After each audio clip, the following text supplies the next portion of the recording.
Hello friends, I welcome you all in my YouTube channel. इस video में हम MPC 005 जिसका नाम रिसर्च मेथड्स है उसका हम ब्लॉग 1 का यूनिट 2 का थर्ड पार्ट स्टार्ट करेंगे। हमने यूनिट 2 के फर्स्ट पार्ट में सबसे पहले लाइबिलिटी क्या होता है और उसके मेथड्स क्या क्या होते हैं उसको एस्टिमेट करने के लिए, और इसके बाद हमने सेकेंड वीडियो में वैलिडिटी के बारे में पढ़ा कि वैलिडिटी कितनी तरह की होती है। अब इस थर्ड पार्ट में हम इंटरनल वैलिडिटी के बारे में बात करेंगे कि इंटरनल वैलिडिटी क्या होता है। ये सबसे ज़्यादा इंपॉर्टेंट होता है। कोई भी रिसर्च होता है, कोई भी जो टेस्ट होता है, उसमें हम इंडिपेंडेंट और डिपेंडेंट वेरिएबल का आपस का रिलेशन देखते हैं। इंडिपेंडेंट वेरिएबल कौन सा होता है? जिसका हम इम्पैक्ट देखते हैं किसके ऊपर? डिपेंडेंट वेरिएबल के ऊपर। तो क्या है कि internal validity is the most fundamental type of validity because it concerns the logic of the relationship between the independent variable and dependent variable. This type of validity is an estimate of the degree to which inferences about causal relationship can be drawn. Inferences क्या होता है? हमारा जो results होते हैं, हमारी जो findings होती है, हमारा जो कंक्लूजन होता है, हम कॉजल रिलेशनशिप होता है उन्हीं के बेस के ऊपर ही निकालते हैं। जो हम कोई भी टेस्ट करते हैं, कोई भी स्टडी करते हैं, कोई भी एक्सपेरिमेंट करते हैं, कोई रिसर्च करते हैं, तभी हम उनके आपस के जो रिलेशनशिप होते हैं उन्हीं के बेस के ऊपर ही हमारा जो है उसकी फाइंडिंग्स निकलती हैं। Based on the major employed, हमने कौन सा टेस्ट यूज़ किया है और कैसा हमारा जो है रिसर्च डिज़ाइन है। Properly suited experimental techniques where the effect of an independent variable upon the dependent one is observed under highly controlled condition। क्या होता है? हमेशा कोई भी जो टेस्ट होता है जिसमें हम इंडिपेंडेंट वेरिएबल और डिपेंडेंट वेरिएबल दोनों का इम्पैक्ट देखते हैं, उसके लिए हम एक प्रॉपर एटमॉस्फेयर को क्रिएट करते हैं ताकि हमारे को किसी भी तरह से कोई भी हमारे को डिस्टर्बेंस ना हो और जो हमारे जो रिजल्ट्स होते हैं वो हमारे रिलायबल रहें और वैलिड रहें। फिर भी there are some threats. Threats क्या होते हैं? To internal validity. हम कोई भी टेस्ट करते हैं उसमें कौन कौन सी हमारे सामने थ्रेड्स आती है? नंबर 1 पे कंफाउंडिंग वेरिएबल। कंफाउंडिंग वेरिएबल क्या होते हैं? जिसके अंदर ये एरर कौन सी होती है? जैसे हम नॉर्मली है इंडिपेंडेंट एंड डिपेंडेंट दोनों का आपस का रिलेशन देखते हैं, लेकिन कंफाउंडिंग में क्या होता है? ऐसे भी कुछ वेरिएबल्स होते हैं जिनको जो एक्सपेरिमेंटर होता है, जो कि रिसर्चर होता है, जिनको वो कंट्रोल नहीं कर सकता और जो डिपेंडेंट वेरिएबल पे भी इम्पैक्ट डालते हैं और इंडिपेंडेंट वेरिएबल पे भी इम्पैक्ट डालते हैं। जब तो चेंज कहने का मतलब ये है कि डिपेंडेंट वेरिएबल में जो चेंजेस होते हैं वो सिर्फ इंडिपेंडेंट वेरिएबल के कारण नहीं होते, बल्कि कोई थर्ड वेरिएबल होता है जिसको हम कंपाउंडिंग वेरिएबल कहते हैं, उसके कारण से आते हैं और जिसको कि एक्सपेरिमेंटर जो होता है उसको सेपरेट नहीं कर सकता, उसका कोई कंट्रोल नहीं होता। Compounding error that occurs when the effects of the two variables in an experiment can not be separated resulting in A confused interpretation of the results.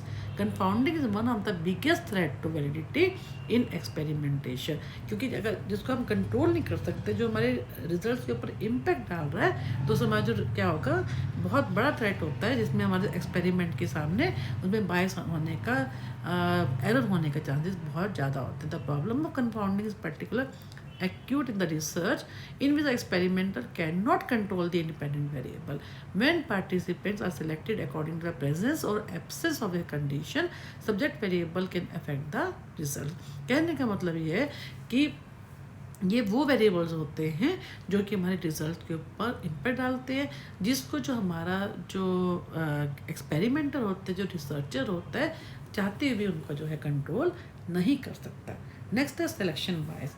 बायस में क्या, सिलेक्शन में कि इसमें क्या होता है कि जैसे जो है हम जो सैंपल को लेते हैं वो जेंडर है, एज है, पर्सनैलिटी है, उनकी मेंटल एबिलिटीज़ है, मोटिवेशन, उन सबको ध्यान में दे के करते हैं।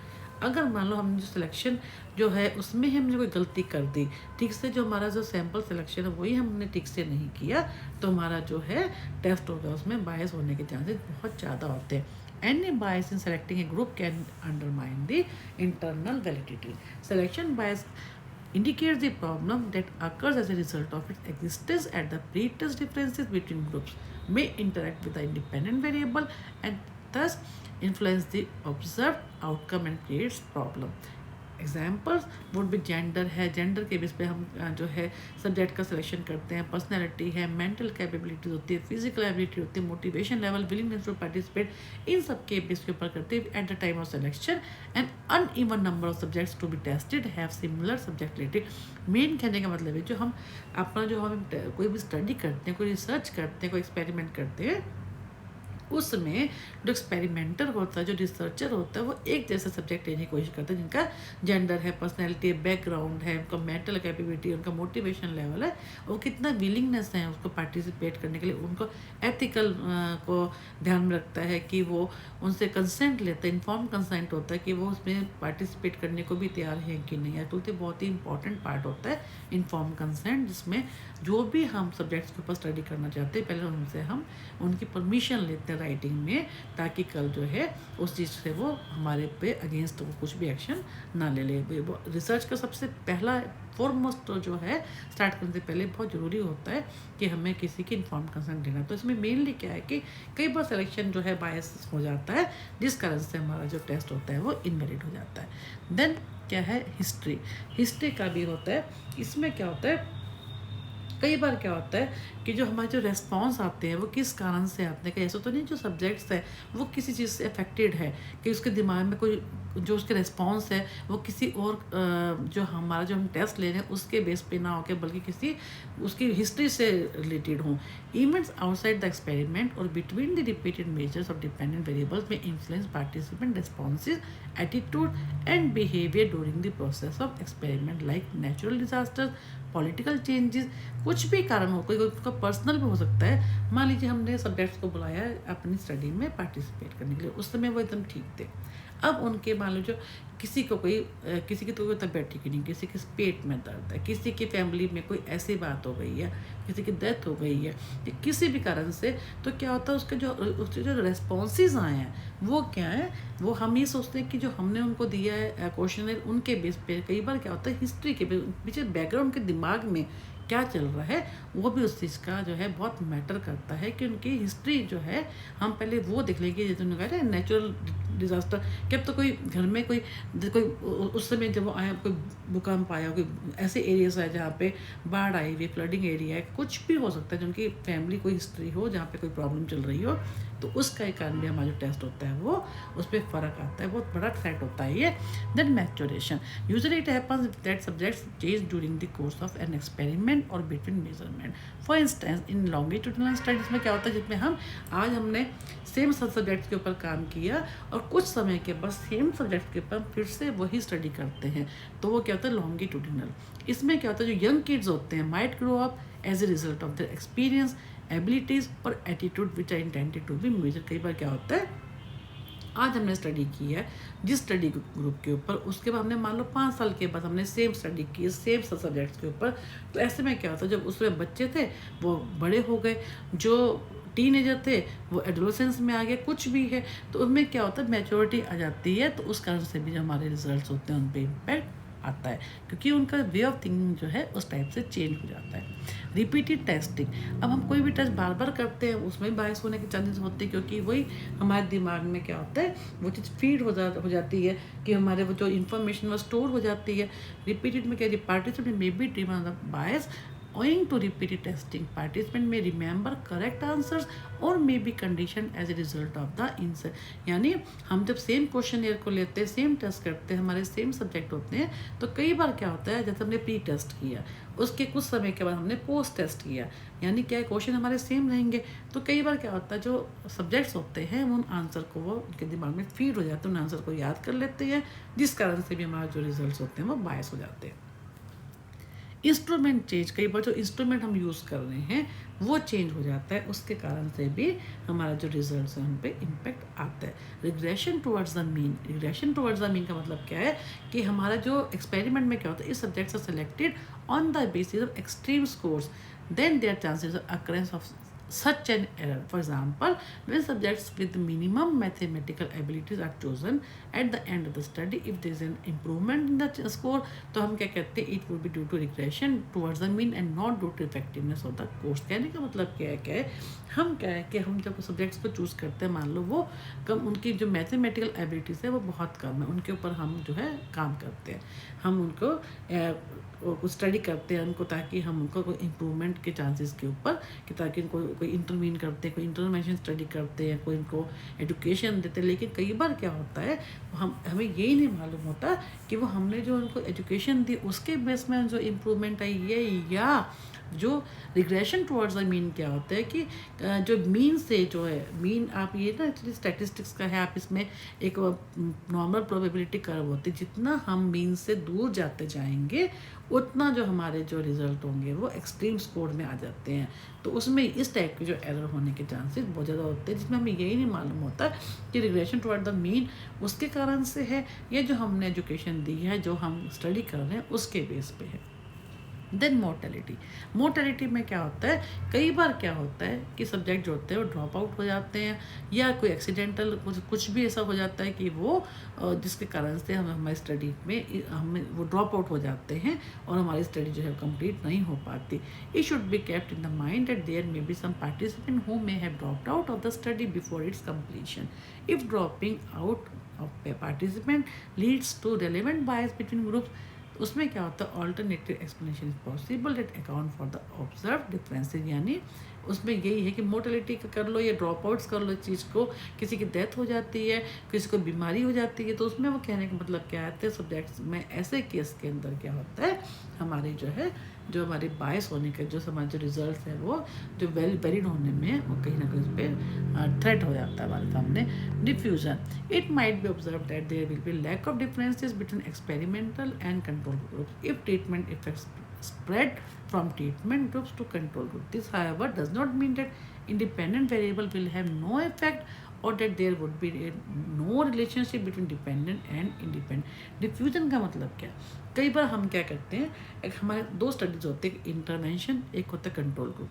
कहने का मतलब ये है कि हम मान लीजिए हम देखना चाहते हैं कि एक एग्जांपल कि हम हैंड वॉशिंग, हम छोटे बच्चे जो है 5th क्लास तक के बच्चे हैं, उनको हम अपनी हैंड वॉशिंग हैबिट्स का उनकी हाइजीन पे क्या इम्पेक्ट आता है हम ये देखना चाहते हैं। उसमें हम ये दो ग्रुप ले लेते हैं, मान लो हमारे पास 100 बच्चे हैं, तो हमने 50 को हमने इंटरवेंशन नहीं की, हमने कोई उनको हैंड वॉशिंग स्किल्स हैबिट्स नहीं सिखाई।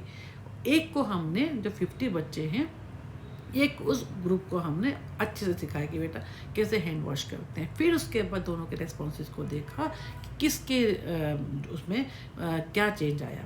तो उसमें क्या होता है कि इसमें कई बार क्या होता है, जब हम इंटरवेंशन, एक्सपेरिमेंटल क्या होता है जिसमें हम इंटरवेंशन कर रहे हैं, कंट्रोल ग्रुप क्या है जिसमें हम कोई भी इंटरवेंशन नहीं कर रहे, जिसमें हम कोई भी उनको एजुकेशन उस टाइप से नहीं दे रहे। तो उनमें कई बार क्या होता है, हम देने के बावजूद भी, हम एजुकेशन देने के बावजूद भी, एक्सपेरिमेंट करने के बावजूद भी हमारे जो रिजल्ट्स होते हैं उन दोनों ग्रुप्स के सेम होते, कोई भी इम्पैक्ट नहीं आता।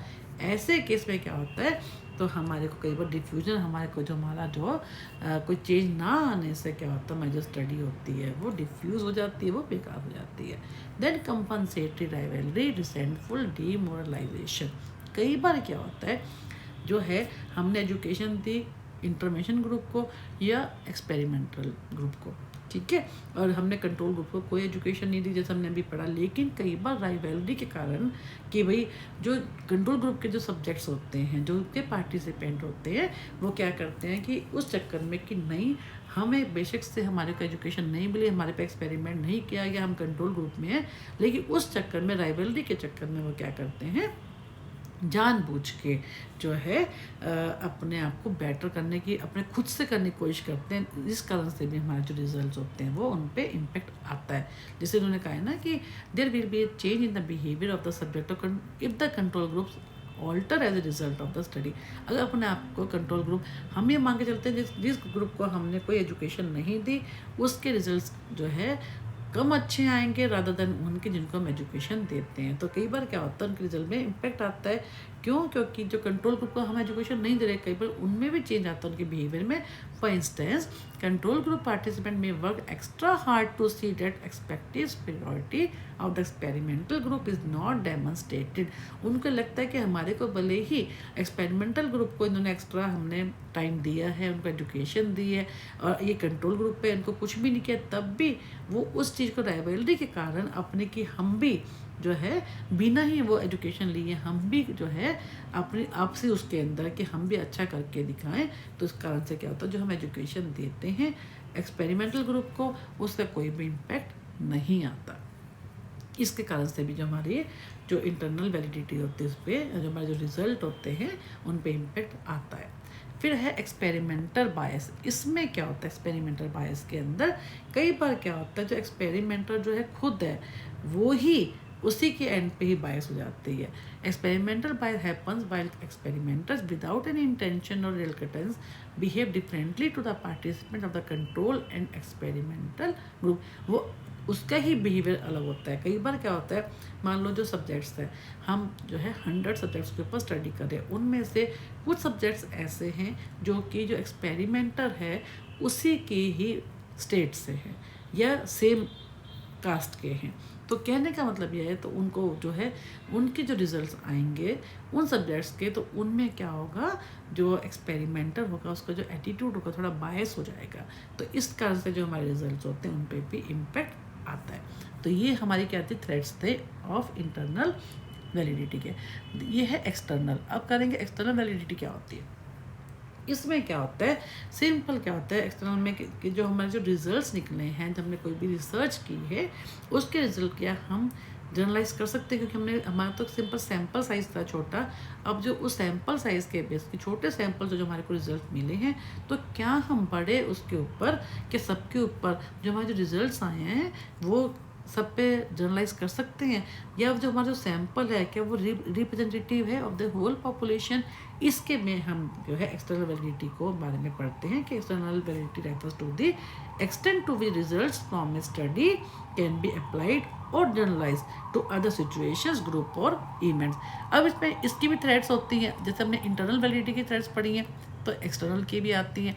कौन कौन सी एप्टीट्यूड ट्रीटमेंट इंटरेक्शन। इसमें क्या होता है the sample might have some features that may interact with the independent variable causing to limit generalization। इसमें क्या होता है एप्टीट्यूड ट्रीटमेंट। इसमें हम क्या पढ़ते हैं कि कुछ ऐसे जो हम जब इसको कुछ फैक्टर्स ऐसे होते हैं जिसके अंदर हम एप्टीट्यूड है हमने मान लीजिए कुछ ऐसे हमने जो है एप्टीट्यूड टेस्ट हमने किया किसी का किस में क्या इंटरेस्ट है, तो वो जो जिसमें हम करेंगे for instance conclusion drawn from comparative psychotherapy studies mostly use.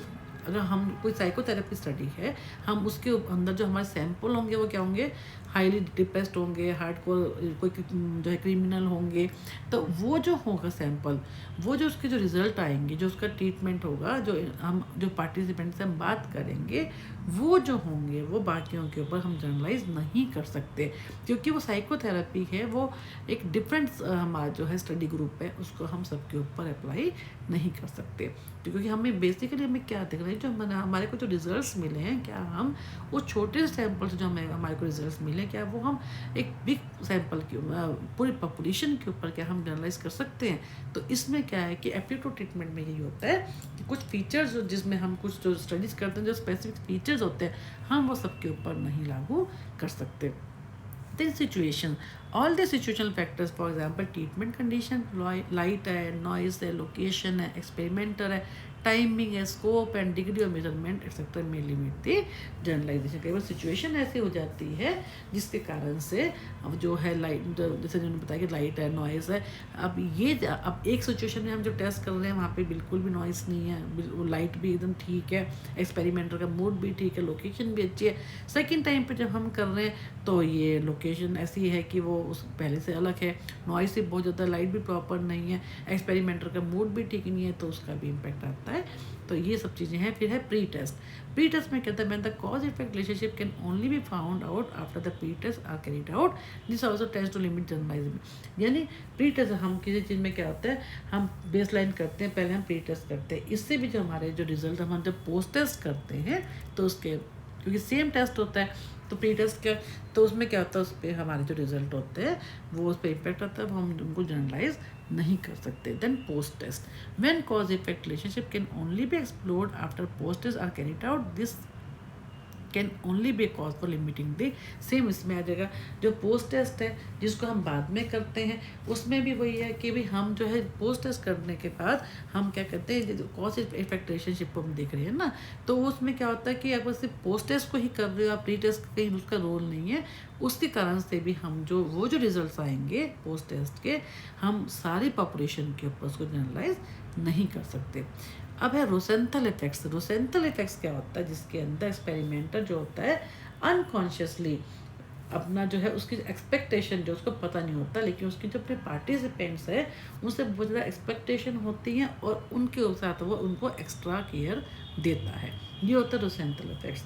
इन्होंने यहाँ पे थोड़ा डिफरेंट वर्ड्स में दिया, मैं आपको सिंपल बता रही हूँ कि when experimenter unconsciously puts greater expectation और extra care to the participant, वो होता है रोसेंथल इफेक्ट। मैं इसमें क्या है कि when derivations drawn from the cause sequence relationship, cause और कंसिक्वेंस के वो जो चाहता है, जो डिजायर्ड वो रिजल्ट होते हैं, उसकी एक्सपेक्टेशन होती है, relationship can not be generalise to other investigator, क्योंकि वो एक पर्टिकुलर उसका इन्वेस्टिगेटर का है, रिसर्चर का है, जो कि वो चाहता है कि डिजायर्ड रिजल्ट चाहता है, जो उसका एक्सपेक्टेशन लेवल है वो काफ़ी हाई होता है, उसके हिसाब से वो जो पार्टिसिपेंट होते हैं, सब्जेक्ट्स होते हैं, उनको वैसे ही ट्रीट करता है, लेकिन वो उसके केस में है जो कि अदर इन्वेस्टिगेटर्स और रिसर्चर्स के केस में नहीं हो पाता।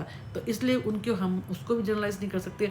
जब जो एक एक्सपेरिमेंटर ने जो काम किया है, जिस डेडिकेशन के साथ, जिस एक्सपेक्टेशन के साथ उसने एक्स्ट्रा केयर अगर मान लो दी पार्टिसिपेंट्स को, तो वो दूसरे इन्वेस्टिगेटर के साथ, रिसर्चर्स के साथ हम उनको जनरलाइज नहीं कर सकते। तो ये चैप्टर जो है यहीं पे ख़त्म होता है। नेक्स्ट वीडियो में हम जिसका ब्लॉक 1 का यूनिट 3 स्टार्ट करेंगे। Thank you for watching my YouTube channel.